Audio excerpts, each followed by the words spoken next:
नमस्कार, मैं जितेंद्र चतुर्वेदी मतांतर में आप लोगों का स्वागत है। वैसे तो अरविंद केजरीवाल राजनीति के माहिर खिलाड़ी हैं और सियासी स्टंट में भी उनका कोई सानी नहीं है, लेकिन कई बार क्या होता है कि ज्यादा सयानापन समस्या का सबब बन जाता है और जो दांव है वो कई बार गले पड़ जाता है। वैसे सियासत में गले पड़ने की बड़ी कहानियां हैं, सदन में आपने देखी होंगी, लेकिन हम असल में उसकी चर्चा तो कर नहीं रहे हैं। फिर तो अरविंद केजरीवाल की भी इसमें सीधी चर्चा नहीं है, तो सवाल उठ रहा है कि फिर क्या चर्चा है। तो चर्चा उस पार्टी की है जिस पार्टी के मुखिया अरविंद केजरीवाल हैं और उसकी एक सरकार पंजाब में भी है। तो अब आप सोच रहे होंगे कि अच्छा, तो ये मसला है, आप भगवंत मान की चर्चा करने जा रहे हैं। तो बात तो ठीक है, लेकिन उसमें वो चर्चा नहीं होगी जो अभी पीछे जर्मनी में तमाम तरह की कहानियां आई और तमाम तरह की बातें उठी। हम लोग उस पर बात नहीं करेंगे। फिर आप ये होगा कि अच्छा, चंडीगढ़ पे बात होनी है। नहीं, तो चंडीगढ़ पे भी बात नहीं होनी है। चंडीगढ़ यूनिवर्सिटी में जो हुआ वो एक अलग मसला है।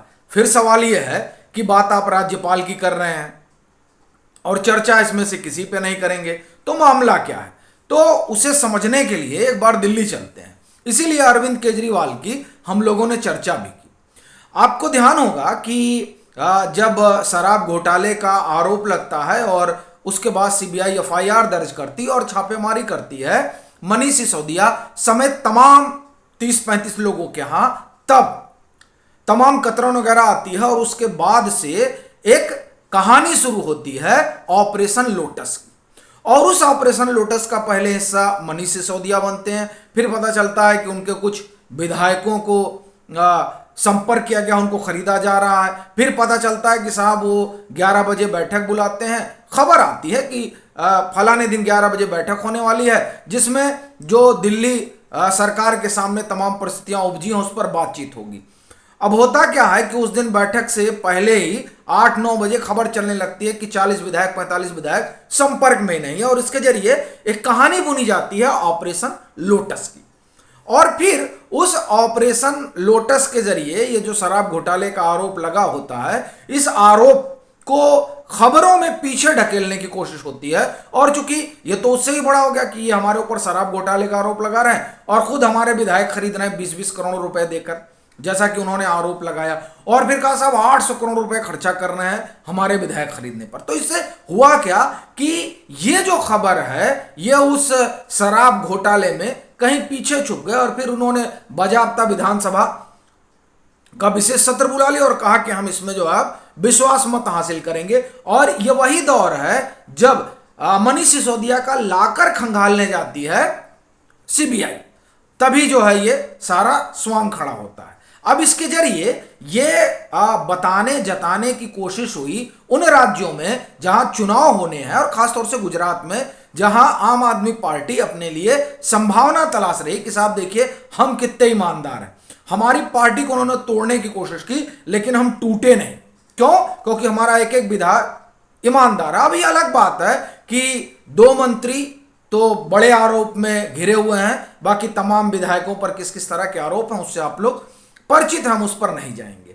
लेकिन फिर भी वो खुद को ईमानदार कहते हैं। सो कुछ इसी तरह का ऑपरेशन की कहानी गढ़ी गई पंजाब कि साहब वहां भी ऑपरेशन लोटस होना था। और ये मैं नहीं कह रहा हूं, ये कैप्टन अमरिंदर सिंह जो अब भाजपा का हिस्सा है, उन्होंने अपने एक इंटरव्यू में कहा जो संभवतः इंडियन एक्सप्रेस को उन्होंने दिया था।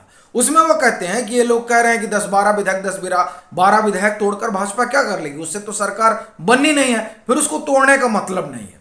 तो उन्होंने इन आरोपों को खारिज किया था और भाजपा ने भी कहा था कि अनर्गल प्रलाप है इन लोगों का। लेकिन बहरहाल अरविंद केजरीवाल का तो ये दावा है कि नशा भी अनर्गल प्रलाप नहीं है। सो जिस तरीके से विशेष सत्र उन्होंने बुलाया था दिल्ली में, कुछ उसी तरह की कहानी पंजाब में भी गढ़ी गई।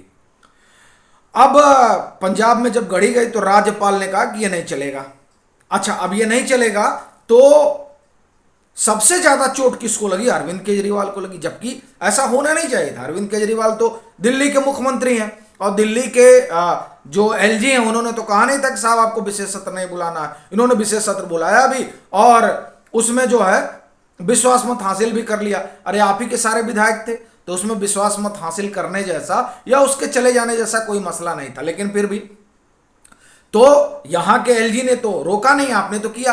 अब वहां राज्यपाल विवेकाधिकार है उनका, और उन्होंने नियम कानून का हवाला भी दिया कि इस तरह से कोई विशेष सत्र बुलाने का प्रावधान नहीं है। लेकिन साहब अरविंद केजरीवाल को बात बुरी लग गई और उन्होंने बाजाबता ट्वीट किया, और ट्वीट करके अरविंद केजरीवाल ने क्या कहा, देखिए कितना उनको जो है तीखी प्रतिक्रिया है।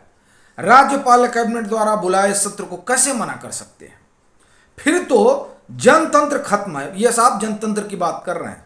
2 दिन पहले राज्यपाल ने सत्र की इजाजत दी, जब ऑपरेशन लोटस फेल होता लगा और संख्या पूरी नहीं हुई तो ऊपर से फोन आया कि इजाजत वापस ले लो। आज देश में एक तरफ संविधान है और दूसरी तरफ ऑपरेशन लोटस। ये लीजिए, ये कौन कह रहे हैं? ये अरविंद केजरीवाल जी कह रहे हैं, जिनके तमाम विधायक और मंत्री वो आरोपों में घिरे हुए हैं। और अभी इनके एक माननीय सांसद हैं राज्यसभा के, उनकी प्रेस वार्ता थी काशी में, तो वहां आम आदमी पार्टी के जो लोग हैं वो भिड़ गए पत्रकारों से, चूंकि उन्होंने सवाल पूछ लिए। सो अब ये लोकतंत्र की जनतंत्र की बात हो रही है। बहरहाल हम उस पर वहां से आते हैं, हटते हैं और इस पे आते हैं कि साहब हुआ तो पंजाब में नहीं। नाराज केजरीवाल साहब हो गए। कायदे से तो भगवंत मान का बयान आना चाहिए था, मुख्यमंत्री वो हैं, लेकिन बहरहाल मिर्ची बड़ी तीखी लगी केजरीवाल जी को। क्या वजह रही मालूम नहीं। भाई आपके पास विश्वास मत है ही है, 92-93 आपके पास विधायक हैं, 117 की स्ट्रेंथ है, कौन ही आपकी सरकार वहां हिला देगा।